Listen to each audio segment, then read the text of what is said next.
யோ மாப்பிள்ள காலங்காத்துல எங்கேயா கூட்டு போய்கிட்டு இருக்க? ஞாயிற்றுக்கிழமை அதுமா கரிசோர் அடிச்சுட்டு நல்லா படுத்து தூங்கலான்னு பார்த்தா கிளைமேட் வேற பாரியா அருமையா இருக்கையா. ஐயோ மாம்சு வாயா உன்ன நான் விருதுநகர் கூட்டு போறேன். டேயா காலையிலே சாப்பாடா சொல்லியிருந்த காப்பியா குடிக்காம வந்திருப்போம்ல. எப்ப பார்த்தாலும் சோறாயா? இரியா நான் எக்ஸாம் எழுத போறேயா, குரூப் எக்ஸாம் எழுதிட்டு வரேன். வெளியே உட்காந்துரியா 3 மணி நேரம். உன் கூட வந்த பாவத்துக்கு இப்படியாடா? படிக்கிற பசங்களை ஏன்டா ஏன் கூட சுத்துறீங்க? 3 hours later. ஒரு வழியா வந்துட்டியாடா? 3 மணி நேரம் எழுதுற அளவுக்காடா படிச்ச? ஐயோ மாம்சு நானாயா வரமாட்டேன்னு சொல்றேன், விட மாட்டிக்காங்களே. யோ படிச்சு எழுதுறவனை விட படிக்காம எழுதுறவன் தான் கரெக்டா டயத்துக்கு போயிடுறீங்க. மாம்சு காலம் பொன் போன்றது, கடமை கண் போன்றது. நீ எந்த கண்ணை பார்த்துருக்குன்னு தெரியாதா? நீ எல்லாம் திருக்குறள் சொல்லலாமா?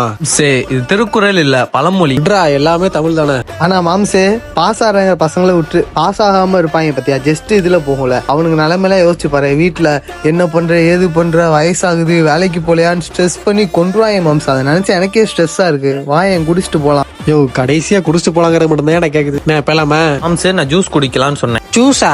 சரி வா குடிச்சு கிளம்புவோம். நாங்களும் ஜூஸை குடிச்சிட்டு கிளம்பிட்டோங்க. உங்க ஃப்ரெண்ட்ஸ் இப்படி யாராச்சும் போனோம்னா அவனுக்கு இதை அனுப்பி, மாப்பிள்ள கவலைப்படாதடா, சல்லு புல்லுன்னு அடுத்த எக்ஸாம்ல வேலைக்கு போயிடுவாடான்னு சொல்லுங்க.